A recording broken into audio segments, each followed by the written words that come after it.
The number is 524-4327. Thank you for your pledges. Why did he go to Calvary? And why was his life's blood shed for me?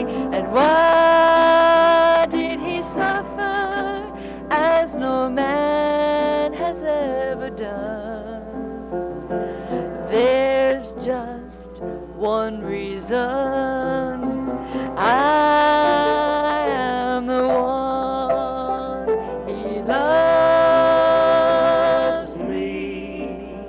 He loves me. Jesus loves me. He loves me. He loves me. Jesus loves me. When I'm sad, Jesus loves me. Oh, and even when I'm all bad, still he loves me. And when it seems all my friends have gone, that's when I turn to Jesus, 'cause he still loves me. He loves me. He loves me. Jesus, my Lord, loves me. He loves me. He loves me. Jesus loves me.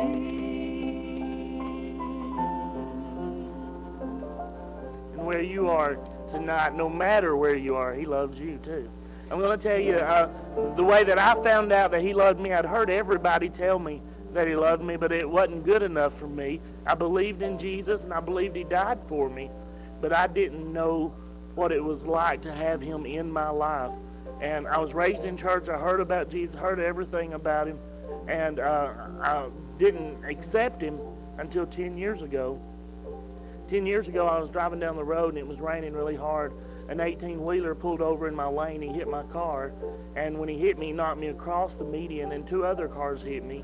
They pronounced me dead at the scene. I had a brain aneurysm where my skull had cracked. This eye had dislocated. This bone here was cracked. My face was cut.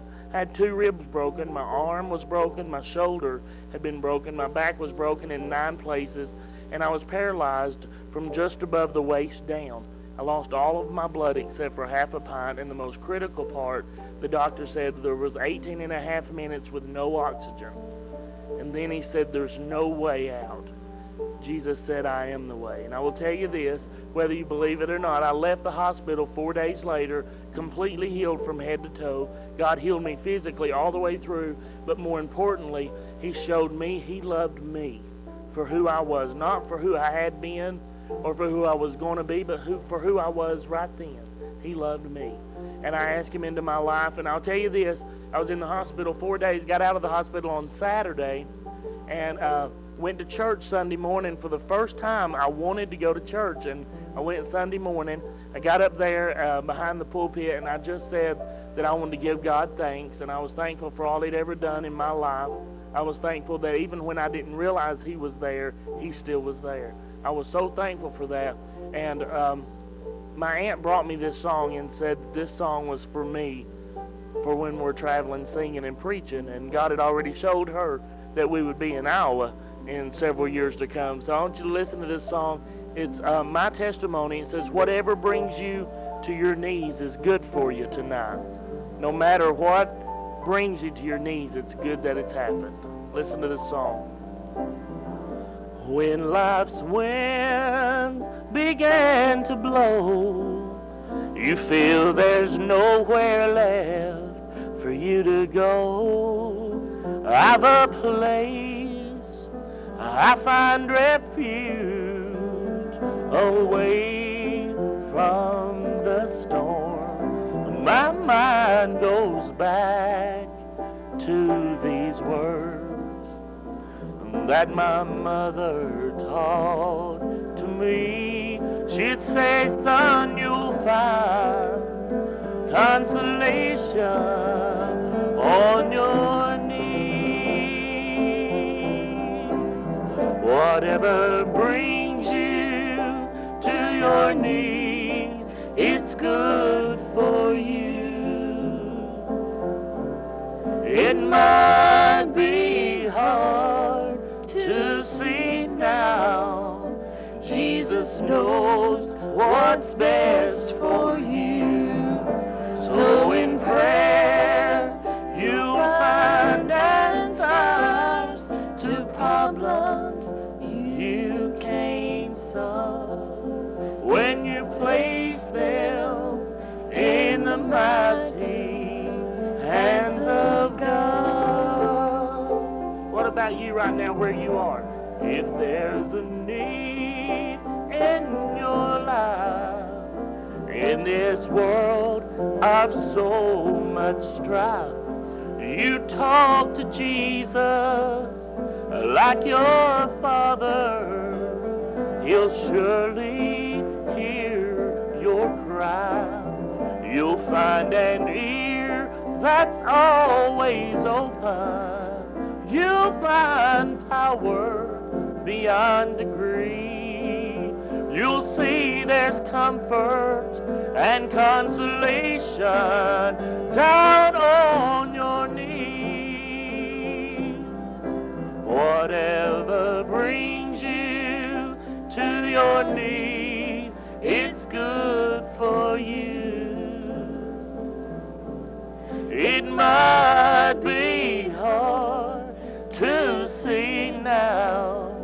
Jesus knows what's best for you.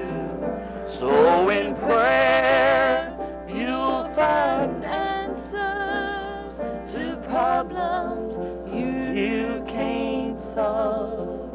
When you place them in the mighty hands of God. Where you're at right now, do you have a need in your life?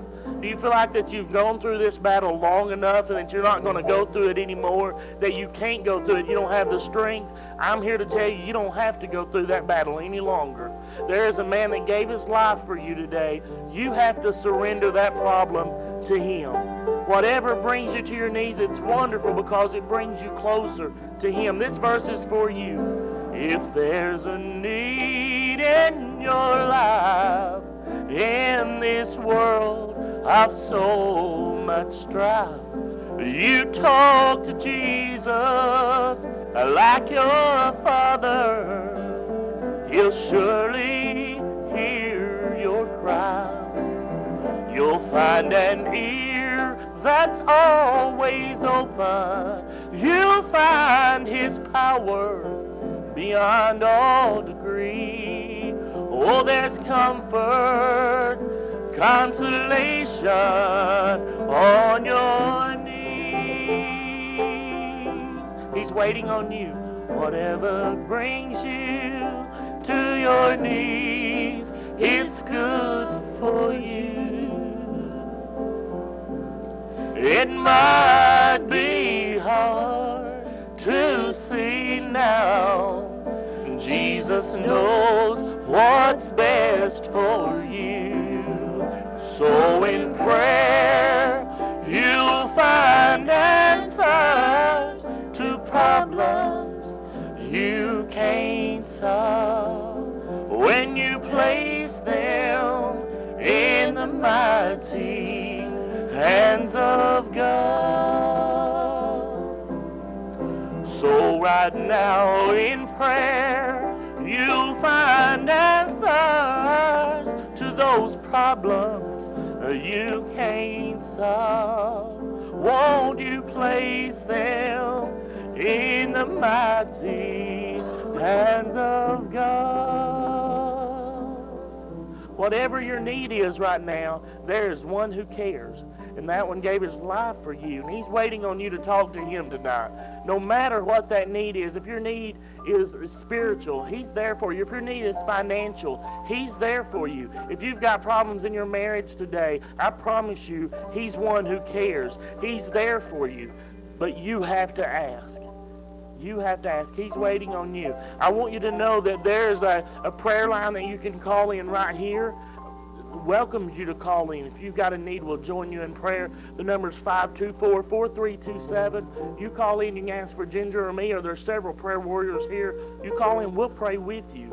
But there's not a need that you have to face alone anymore because of Jesus. We're going back to the board here, but I want you to remember one thing. There is a man that gave his life for you, and he's willing to do so much more if you'll allow him, and that's Jesus.